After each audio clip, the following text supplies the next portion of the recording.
Hey, on today's episode of CISO Tradecraft, we're going to look into the concept of insider threat.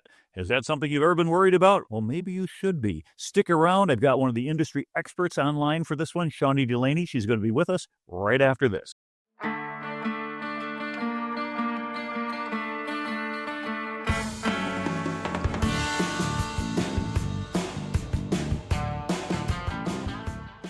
Well, hello and welcome to another episode of CISO Tradecraft, the podcast that provides you with the information, knowledge, and wisdom to be a more effective cybersecurity leader. My name is G. Mark Hardy. I'm your host for today, and we're going to be talking with Shawnee Delaney about insider threat.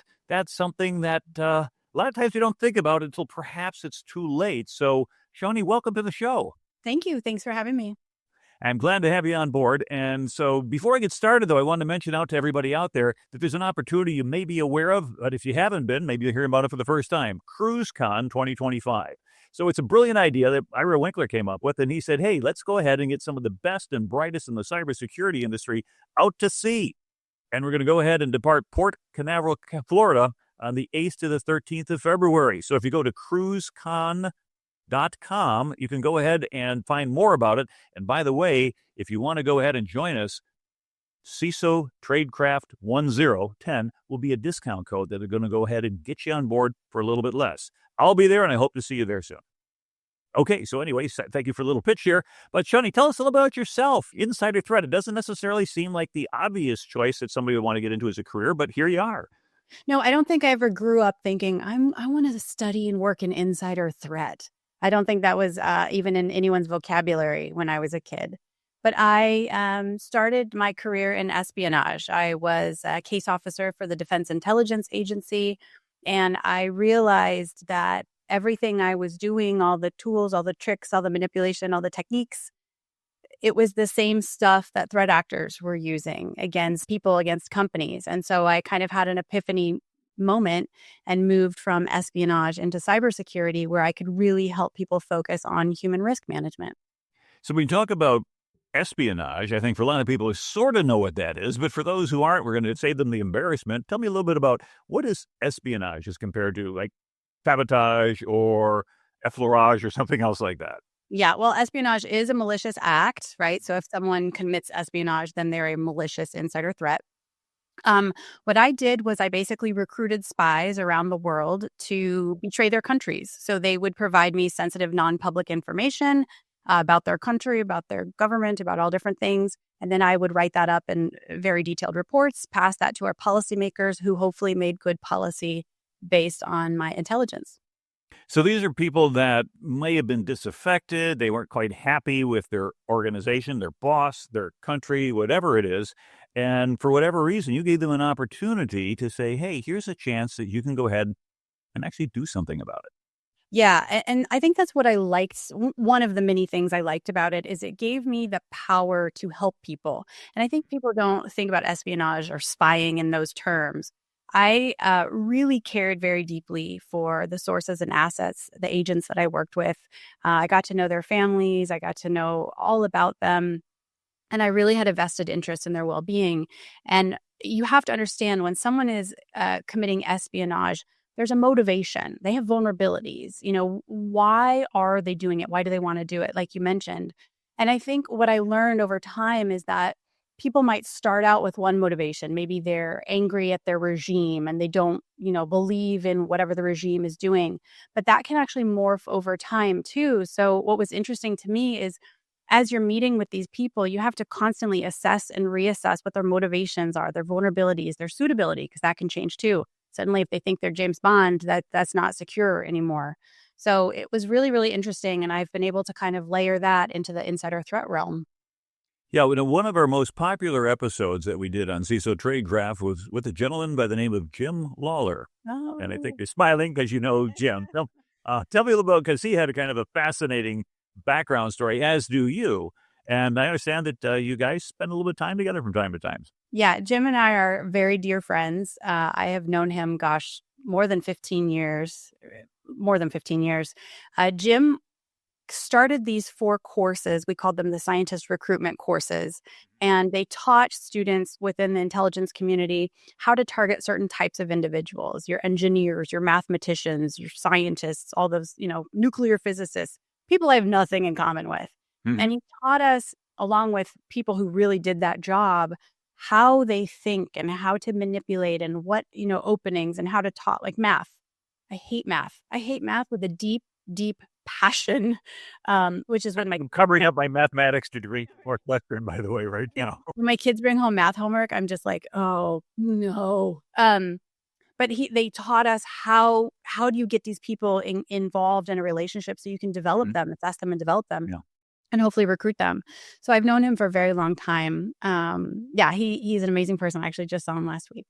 Well, good. Yeah, so I'm thinking about this when you talk about motivation. So I was privileged to serve 30 years in the U.S. Navy. So I got to wear the cloth of our nation. And I can't think of any motivation from any third party anywhere that would make me want to turn my back on the Constitution of the United States of America or anything like that. It's just part of who I am, and it becomes...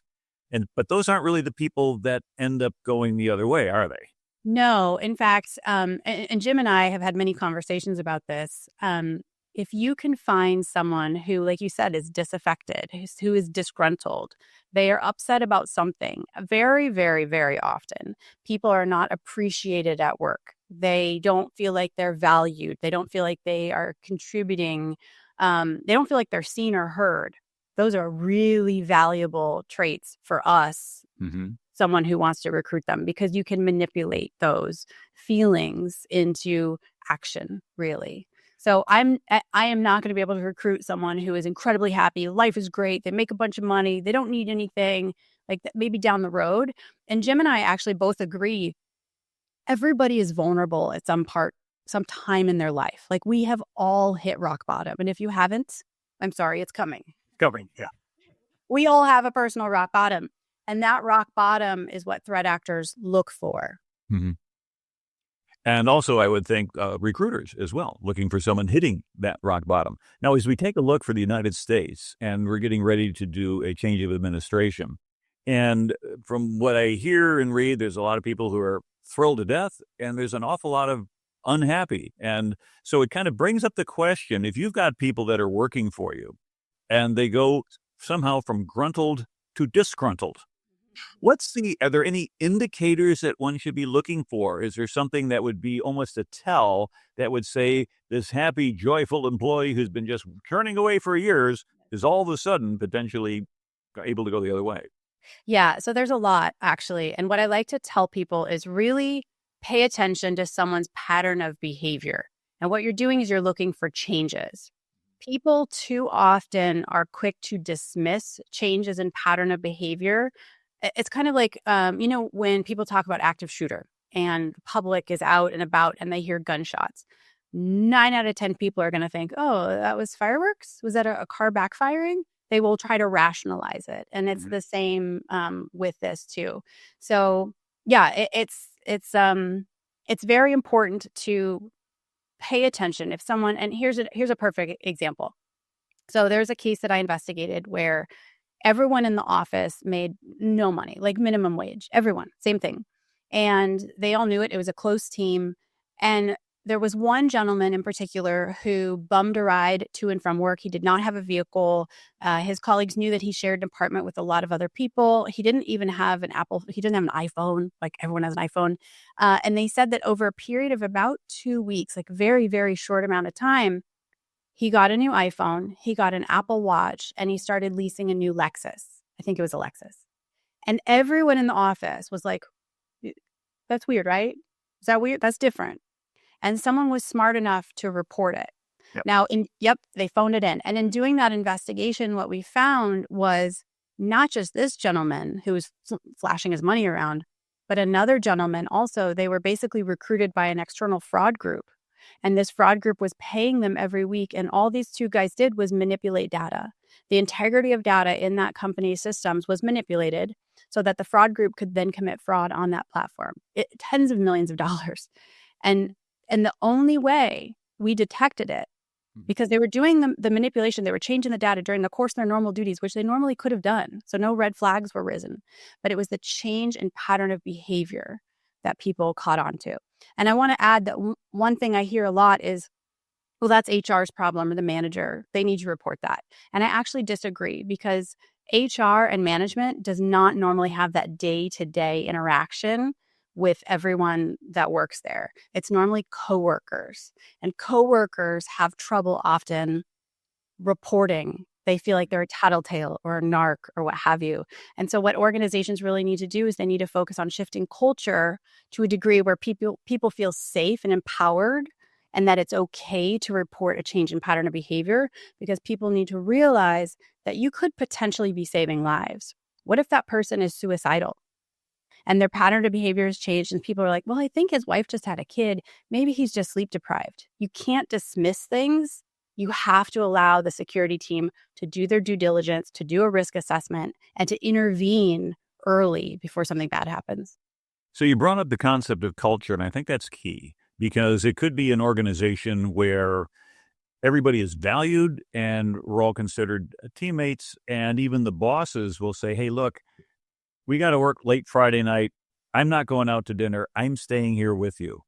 Right. And that could go an awfully long way, I would think, as a leader, to show some sense of, if you will, solidarity with the team that's getting potentially saddled with really difficult jobs. Now, in the cybersecurity world, we often get these emergencies that require all night, all weekend type responses. And if it were the fire department doing that or the police department doing it, it'd be on the 6 o'clock news. Everybody want to know, well, major conflagration going on. But here it's the cybersecurity people dealing with a breach, and nobody really cares about that. They don't get recognized for it. And I can see how that could potentially brew. So for those of us who are in leadership roles or aspiring to leadership roles in the cybersecurity community, what are some ideas that we could put into place that allow us to, A, better keep our people aligned with the mission and the culture? So it's really building a culture. And then also allowing people to be able to go ahead and, as you say, not narc on somebody, but to say, hey, I'm concerned about you. Can we talk about it? Or I'm concerned about this person, and you drop a dime, as they used to call it, not for the purpose of getting them in trouble, but more for the purpose of preserving the mission of the organization, making sure everybody's safe and okay. That's a tough culture thing, because we kind of brought up as kids to, hey, don't tell the teacher who went ahead. Yeah. Yeah, it is. It's a big challenge, especially each organization has a very different culture. You can look at 3 companies in the same industry, and they're going to be very, very different cultures. When you walk in, you're going to feel it as different. And so I think there's so much that leaders can do to really shift culture.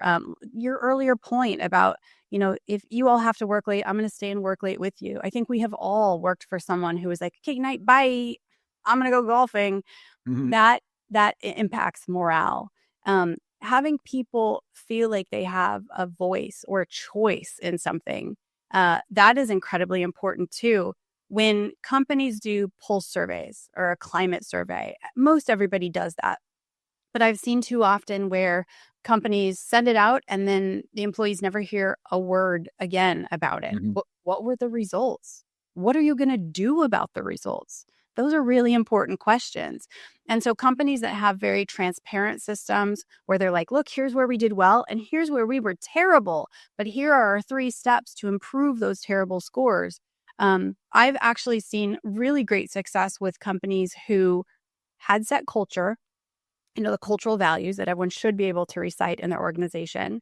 And the company went through like significant changes. And so what they did was they sent out a survey and they said, hey, we're changing our cultural values, totally changing. What do you think, dear employees? What do you think we should have?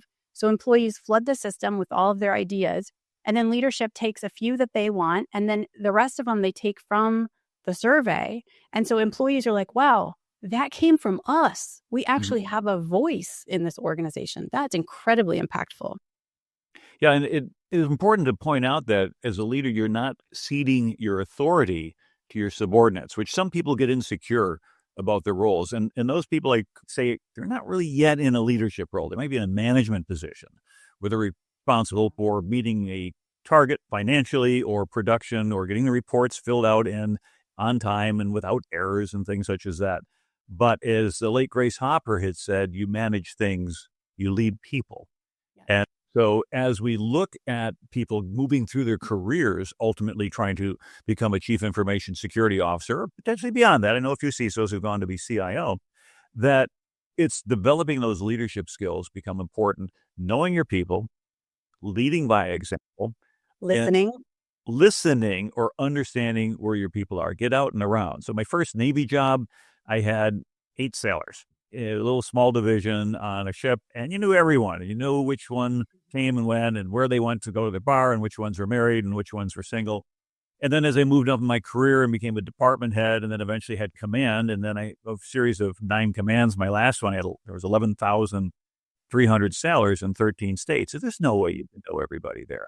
But what you can do is you can create a culture of awareness among your leadership core to say, you need to know the people that work for you, and so on and so on. So if there is a young sailor who is in distress and she's worried about her family or money or something like that, that her supervisor or coworker can go ahead and either approach her and say, hey, can I help?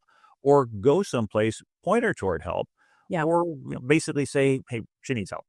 Yeah. And in any of those cases, that's being loyal to the mission as well as loyal to your shipmate, as we would call them in the Navy. And that's the type of culture we want people to have. You're looking out for each other. And people tend not to turn their backs in a destructive way on organizations that care about them and they feel they care about them. And it's not the organization that cares about you. It's the people in the organization that care about you, and more particularly, the people who have authority to go ahead and impact your day-to-day affairs. Absolutely true. In fact, I don't have the metrics handy off the top of my mind, but if anyone's interested, you can Google metrics where organizations that invest in developing employees, not just for their job role, but other things they're interested in. Organizations that have empathy, organizations that offer other supporting benefits and things like that. The rate of turnover is significantly lower, and employees feel more loyal to organizations that they feel like care about them. Now, it's hard. I think probably everyone watching this or listening to this has worked for people or for organizations where they absolutely knew they were just a cog in a wheel. They were not important. They were a worker bee. And it's a horrible feeling. So when people get into leadership, I think it's important that they step back and they remember those horrible orgs and the horrible managers that they worked under, and they try to do the opposite. And it's like the saying that says, if you go through some sort of a trauma, you may grow up or later become bitter or better. And some people who are children of alcoholics would say, I had no other choice but to grow up to be an alcoholic. And other people say, I had no choice but not to be an alcoholic because I saw what happened. And in each of their minds, it's a perfectly logical and reasonable outcome, having gone through the exact same situation, but they interpret it differently. So we've talked about the positive things we can do from a leadership perspective. And I think those are all great and valuable. But at the same time, not everybody will respond to the same stimulus exactly the same way, which brings up the question about the value or even how to go ahead and create an insider threat program. If we didn't have an insider threat program, but somebody listening says, okay, she's making a little bit of sense, where does somebody start? Yeah. So it depends. It depends on your culture. It depends on your org. It depends on where you want to put that program.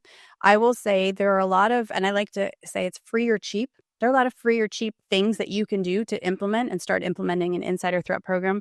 And I don't care what you call it either. You can call it an insider risk program. You can call it a human risk management program. You can call it insider trust.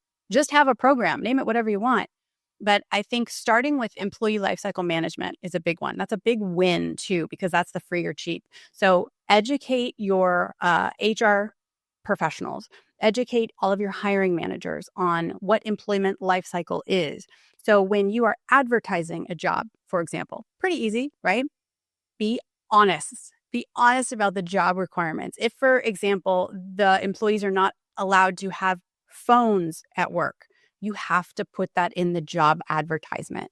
You have to talk about it in the beginning, because if you don't, you're going to hire someone and they're going to start working and they're going to realize, I'm a single mom and I can't have my phone. Like, that's not going to work. And they're going to be disgruntled. And then that's going to snowball. And then you're going to have an insider threat. That's how it works. So you can nip it in the bud if you start early by advertising honestly. Then when you're doing interviews, whoever's doing those interviews, you need to have at least one person, preferably everyone, who is looking specifically for culture fit. So you could have the best candidate in the world on paper. They could give you the best answers in the interview. It does not mean that's the right person for the job, because if their cultural values are not aligned with your cultural values, again, you're starting that snowball effect where they're going to become disgruntled. And that just gets worse and worse, especially when there's a trigger. And then throughout the rest of the life cycle, development and retention, and all the way to offboarding and termination, that right there, termination, is a very important trigger where if it's not done thoughtfully and not done correctly, you're going to have someone who's going to retaliate and conduct sabotage or something like that, or leak stuff to the press or worse, right? So that right there, everything I've described is kind of the low-hanging fruit of what organizations can just start doing if they're interested in mitigating their human risk. Now, I have been engaged with one of the listeners on CISO Tradecraft who contacted me through LinkedIn, and he's over in Europe, and he's looking for some jobs. And he said, over here, they seem to place a lot of emphasis on personality studies as part of the hiring process. And he said, well, do you do that in the United States? And if so, how much emphasis is on that? And I don't know. I haven't always seen that in some places. Other places I have. But is that even valuable, or do people just go ahead and show you the face that they think you want to see? So in proper psychological testing, you can't truly hide. You can't give answers that you think, because they ask the same thing in a bunch of different ways. Let me just say, if the CIA or the DIA or the NSA, if they're giving psychological testing and profiling before they accept someone to be a case officer, there's probably something to it, right? I think organizations need to conduct psychological testing, not just to see if they're a good fit, which it will tell you, but if someone is a higher risk position, be it what they have access to, or maybe they're public facing, that person is a higher risk for your organization. That's your insider risk, the risk that you're employing humans, which is different than the insider threat. So I would love to see more psychological testing. Also, for companies who have teams of people, what you need to realize too is that there are going to be subcultures. So your whole organization could have one kumbaya culture, but maybe one department is just really different and really hostile and really toxic. That I've worked in that exists. And so you have to be willing to also address those subcultures as well. Well, that's a good question. So if one of us comes into a leadership role and you find out that you inherit whatever was there before. And when I used to teach leadership for the military, there's a couple little 2x2 grid. I used to say, everything can either fit on a 2x2 grid, things that can fit on 2x2s and things that can't. But it talked about the effectiveness of the organization and the effectiveness of the prior leader. And if you had an organization that had a weak leader but was reasonably effective, then that means they're sort of somehow figured out how to do things on their own.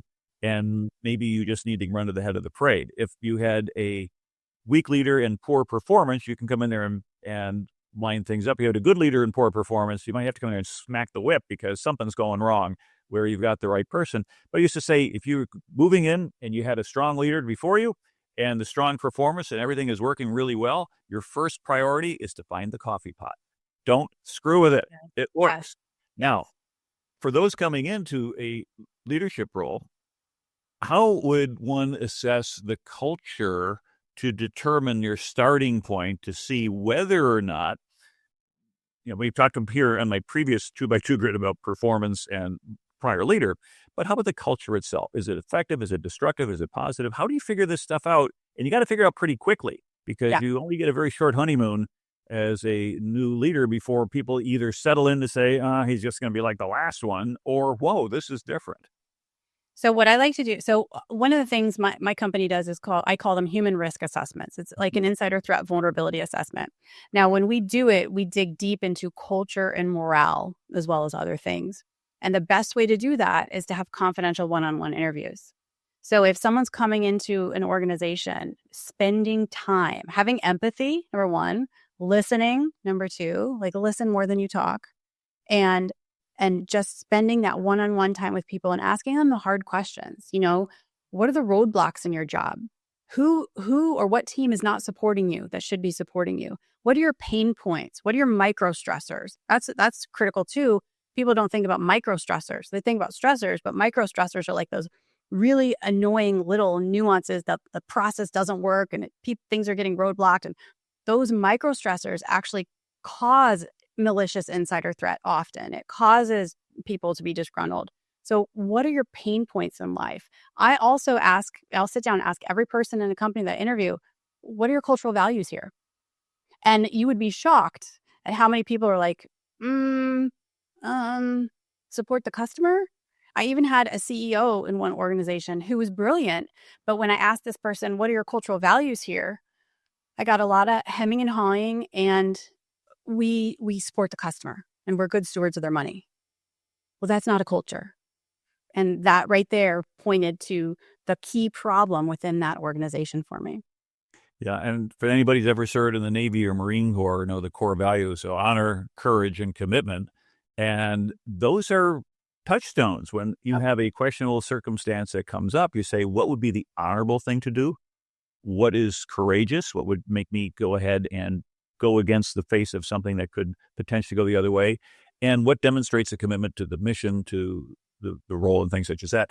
And though it doesn't cover everything, it orients you. It provides something, and it's got to be, again, lead from the top. If you see the leader or the commanding officer acting in one way and expecting their people to do something different, it doesn't work. But if you see people being accountable, kind of a little old sea story. So I remember I took command of a reserve unit here in Washington, D.C., and we were up on Nebraska Avenue. And in the morning, we had, for the first month there, they had physical fitness tests, and everybody's running that. Well, I'm at a commanding officers conference downtown in D.C., so I come back, and I still got to run my physical fitness test.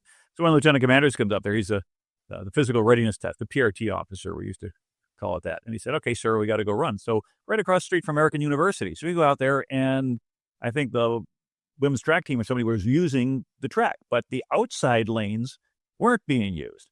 Now, this guy's a nuclear-trained engineer, and you say you hate math. Well, I got a math degree. So we're in our heads trying to calculate, okay, if it's going to be 1.5 miles, and that's going to be 6 laps on the inside, and each lane is 3 feet across, what's going to be the IR? And we calculated it all out. We said, okay, I'm going to start running from right here.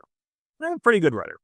And so I went out, did my laps, and cut across, and I go, how'd I do? And he said, well, you missed outstanding by 3 seconds. Because you had outstanding, excellent, good, fair, poor, and whatever. And he said, well, sir, we could have measured it wrong. He's trying to give me an out. And I say, no, I agreed to the track. Put the time down what I did. And he was stupefied because he said, you have all the power in the world as a commanding officer to make any declaration you want.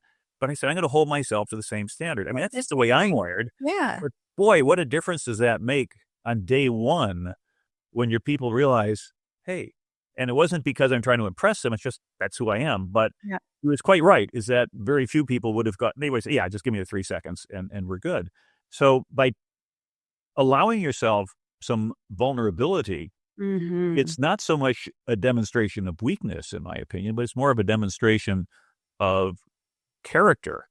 And ultimately, if you are working for somebody who has a strong character and you feel that you have the same thing, there's going to be a symbiosis there. It's going to reflect well. Then again, if you got somebody who could care less about that, who's only in it for themselves, it's never going to mesh. It's never going to work, which brings up the question then is that are some people more than others predisposed to being an insider threat just because they have certain characteristics? And what would I look for in trying to identify someone like that? Yeah, that's a great question. Yes, there are. And if anyone has ever read the article by Drs. Eric Shaw and Dr. Laura Sellers, they wrote an article about the critical pathway, and back, I think, in 2015. And there's more that's come out since. But it is absolutely, there's textbook cases that I've seen where they describe that people have personal predispositions. Now, we all have these. It's basically what makes us who we are, right? But some of those nuances, some of those predispositions are higher risk. So for me, I have found narcissism to be risk numero uno when we're talking about someone with potential to be a malicious insider. So narcissism, a history of rule violations, a problem with authority, people who have affiliation risks, and that could be extremist groups, either right or left, it doesn't matter. All of those things put you at a higher likelihood. It doesn't mean you're an insider threat. But in the critical pathway, what they do is then you compound stressors, right? Personal stressors, professional stressors. I like to say there's external stressors. Think COVID, that was an external stressor. It affected everyone, right? So when you have those stressors, which we all have, and it impacts those personal predispositions, that's when you will normally start to see someone's change in pattern of behavior, like I talked about earlier. The problem is when someone notices that and they don't report it, or the company doesn't do anything, then the security team can't do a risk assessment. There's no investigation. There's no ability for HR to go triage and intervene and offer support or what have you. And so that person is essentially allowed to continue walking down that critical pathway until they do the bad thing or the dumb thing, right? And so all of those personal predispositions are things that absolutely could indicate a higher risk. Well, at that point in time, does this person just become ultimately unhireable or undesirable, or they pass around like a bad penny where somebody ends up getting stuck with them, and eventually it's a little bit like musical chairs. All of a sudden the music stops and you're stuck with this. Yes, it can be. I mean, I've had cases where there are people like that are just very toxic, miserable, unhappy people, and they want everyone else to feel the same way, and they do go company to company. However, that is not always the case. That is much more unusual than it is. I think for a lot of cases, when someone changes that pattern of behavior and they're becoming disgruntled, I think if you intervene early, you can get them right, right? Put them back on the right path, so to speak. It's the being ignored, being dismissed, not feeling like you're heard, whether you're right or not. You want to feel heard. Think about parenting. I use parenting analogies a lot because I'm a single mom of 3.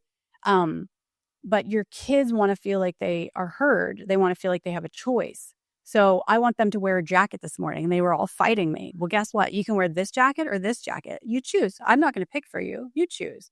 And they're like, oh, I'll pick that one. Great. My plan worked, and you're wearing a jacket, but you felt like you had a choice. Do you want 5 bites of vegetable to 7 bites of vegetable? Oh, okay. I only want the 5, and they think they're getting away with something. Yes. It's a trick. It works. Yeah. Now, one of the things that I think we might be heading from an insider threat to a perfect storm in the federal government is the upcoming change of administration. And there's a lot of people who are going to be very disgruntled about that. There's some agencies and organizations, and I don't do any politics on this show, as I think anybody knows. But we're talking about the issues here to say, hey, if somebody has said, hey, we're going to reduce headcount, if we're going to reduce waste or bloat or whatever, there's an awful lot of people looking around saying, well, what's going to happen to me? And not everybody stands up and said, yeah, you're right. I was kind of not pulling my weight for the last few years. Nobody's going to do this. I deserve to go. I'm now chastised, and I'm going to go work. No, you're going to go ahead and try to pull the house down behind them. So that to me seems a huge potential risk, and perhaps more so this time around than in past changes of administration, simply because some of the published agendas have been put forth about going ahead and reducing what we used to call waste, fraud, and abuse in the military. But a lot of that seems to be, it's not transmitted the same way as waste, fraud, and abuse, where you say, well, I'm not for any of those things, but most people are for themselves. Where do you think the challenges and what are the opportunities for either someone like you or in general to be able to help minimize the potential for serious damage? I think anyone, and I'm going to actually, it's not just the transition, and I am concerned about the transition for exactly those reasons, but anyone in an organization dealing with mergers and acquisitions, it's kind of the same thing, right? So people have job uncertainty. Look back at COVID, when COVID started and everyone was getting laid off, or they thought they were going to be laid off, and there was a lot of job uncertainty. That's when fraud and theft of IP rose significantly. Because people were forced to act in a way that they never have had to before to provide for themselves and their families. And I worry right now with what's going on just in the world that people are going to start pocketing intellectual property. They're going to start leaking things. They're going to start conducting sabotage. I think malicious insider threat is going to rise because people are hedging their bets, right? And the point is that if somebody's doing that type of thing, even if they weren't going to get cut, you get caught, you are being cut. So in a way, it's working against your goal, and you're really kind of sawing off the branch that you're on because you're trying to spite the tree. Yeah. And so any advice for people who might be kind of thinking about doing that? Not that we kind of encourage that, but if someone's saying, hey, maybe I need to go do this, it's like, first of all, don't. But No. more importantly, other than just don't, because you tell your kids, don't touch the hot stove. They know why. Well, when they Right. do, they find out why, but you don't want people to have to get burnt. So how do you help people understand that there are a better way to make decisions than what seems to be the quote unquote easy way out, or basically what made your job easy back when you were recruiting people, where somebody would go ahead and take it out on their former organization Yeah. based upon their disgruntlement? Yeah, I think for me, I'm a very, very mission driven person. So that's how I think of this in terms of mission. So Hmm. anyone who works for the federal government or even an agency that supports the federal government or a, defense contractor, et cetera, they have to have some sort of mission because they chose that role. The federal government is not the best payer in the world. I know I used to get paychecks from them. So you're choosing that because you believe in your country. You believe in supporting that mission. So I would appeal to that first, right? Before you do anything stupid or anything rash, you have to step back, take the emotion out of it, and recognize, will this harm my country? Will this harm the mission of this organization? Most likely the answer is going to be yes. There are other ways for people to take things. There are whistleblower protection programs. It is very, very important that if someone truly has a disgruntlement, they report it through the proper chain of command. And I've had chain of command be a problem for me. There are ways you can go above or next to. You don't have to go directly to who the problem is. But there are proper chains for reasons, and same in companies and organizations. There's always someone that you can talk to about whatever it is that you're feeling or what the problem is.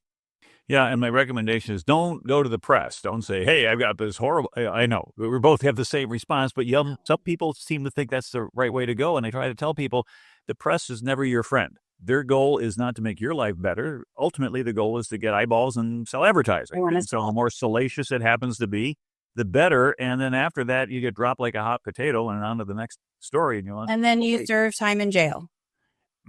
And so it never works out well, but you did help somebody sell advertising, so there's a little bit of consolation there.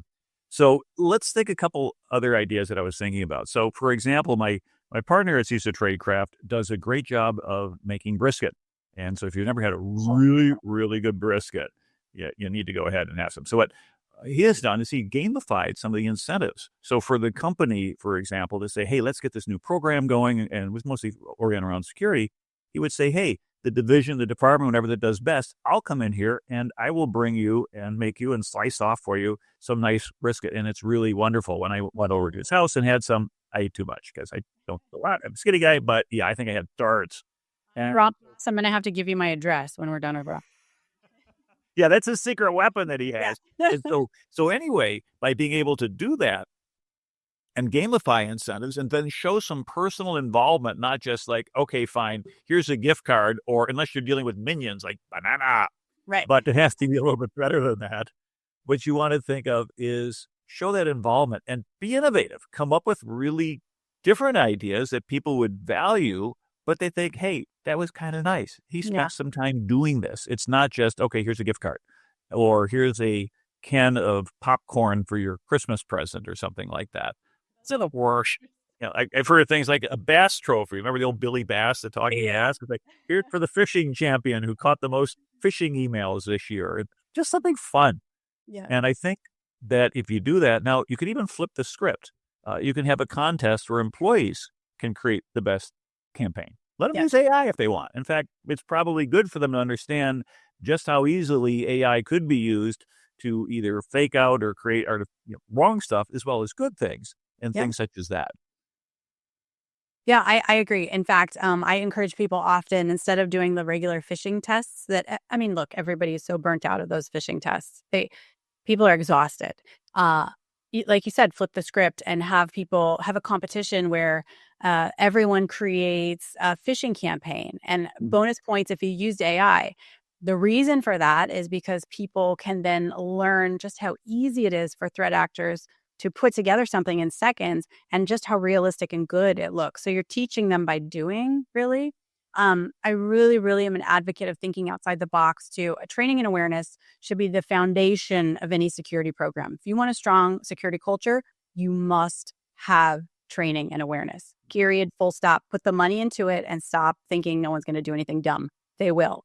But make it fun. You talked about gamification. There are a lot of companies out there that do gamification. They do escape rooms, virtual escape rooms even. They do Hollywood-style videos. They make things funny. All of that is great because it's getting the attention of your employees. And today, I mean, they've done studies, and this is so depressing, but human attention span is now less than that of a goldfish. Google it.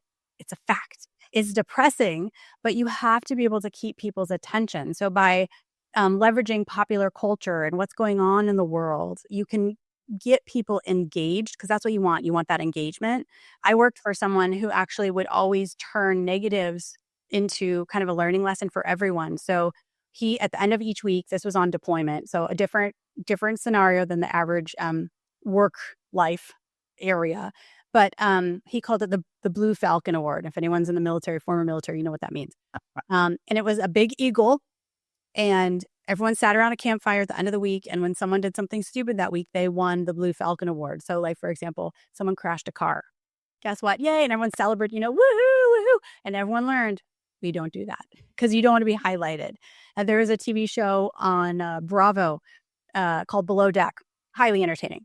But one of the captains on that ship, when people messed up at the end of the week or the end of the charter, he gives them a sparkly disco ball, like motorcycle helmet that they have to wear out for a day. Like stuff like that is fun, and it depends on your culture, but it gets that engagement and gets that team and camaraderie. Yeah, if anybody remembers the old black and white film with Gregory Peck, 12 O'Clock High, I recommend an old World War II movie for folks who like going ahead and curling up on a Friday night with an old classic movie, but it is essentially the same thing where Gregory Peck comes in to take over a squadron that has unacceptable losses in flying and relieves the commanding officer. He comes in as a 1-star, which is normally not in command. But the first thing he does is he goes ahead and he creates what he calls the leper colony. The worst mechanic, the worst pilot, the worst navigator are going to go in that leper colony and are going to stay there until somebody else screws up more. And so, of course, nobody wanted to be in the leper colony. You've created sort of that negative thing, but you can also create, as you had said, positive things as well. So a good mix of that, where as long as the culture is such that we can laugh at it and say, yeah, okay, Blue Falcon, yeah, I deserve it. Here I go. But someone else is going to get it next week, then it's okay. And reading that culture, I think, would be key. So as we get close to the end of the show, let's think about a couple action items. So people who have had the attention span to make it through the whole episode, couple of things that they could do next to either say, hey, I can assess where I'm at right now. I could do a self-assessment. I know that you guys have some courses, courseware that's up there. I look at your website. Although it's dated 2022, so it's time to update that. And but 17 different courses at Valence Group. So, We've got a lot more now, actually. I do need to update the website.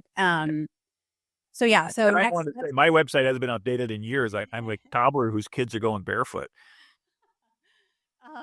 Next steps, I would say, if you do not have any sort of human risk management program, work with your stakeholders, and that's literally every team. That's HR, ER, IT, legal, security, global investigation. I mean, everyone has a piece of this. So build a working group and first you have to educate all of them, everything that we basically talked about today. Get the buy-in from the top and try to build a program. You're never going to build a program. It's never going to be successful if you don't have buy-in from all of those people in the top. So that's your first big challenge. I will also say, don't give that role to someone that's got 5 other jobs. That's not fair, and it will not succeed. You have to actually have one person, and that's their only job, period. And then have routine conversations with employees, roll out that training and awareness, make it fun, like we talked about. That awareness campaign can also really help if you're rolling out new policies and procedures, things like AI. Can your employees use AI? Acceptable use policies, et cetera, et cetera. If you tweak them, if you change them, if you update them, if you publish new ones, those awareness campaigns are a great avenue for you to get the messaging out. This is why we now have a data classification system. It's to protect you, and here are all the reasons why. Otherwise, no one reads policies, right? So you're getting that awareness to the stuff you need awareness to, and you're building that rapport with your workforce. You want to be seen as that trusted, safe space. So when someone notices that change in pattern of behavior of someone else, when they've got a question, when they've got a concern, they know where to come to. Mm-hmm. I think those are all excellent recommendations, and I thank you for your insights and also for your time. And Shawnee, if somebody wanted to follow through with you, what's the best way to get in touch with you or your organization? You can hit me up on LinkedIn. I'm on LinkedIn, or Shawnee at viancegroup.com. And the website is viancegroup.com. And we'll spell that out for people. You got to sound really snooty and say it in French if you want to say it. All right, well, we'll go ahead and we'll put it in the show notes. So anyway, thank you very much for everybody for tuning in. I hope you've enjoyed this episode on Insider Threat with Shawnee Delaney. This has been very informative for me, and I'm pretty sure it's been informative for you as well. So thank you for being a listener. If you like what we're doing and you don't already follow us on LinkedIn. We have a lot more than podcasts. We also be able to go out ahead and put out Substack newsletters and the like, and telling other folks about CISO Tradecraft so they can improve their skills and their knowledge as well. So thank you again. And this is your host, G. Mark Hardy. Until next time, stay safe out there.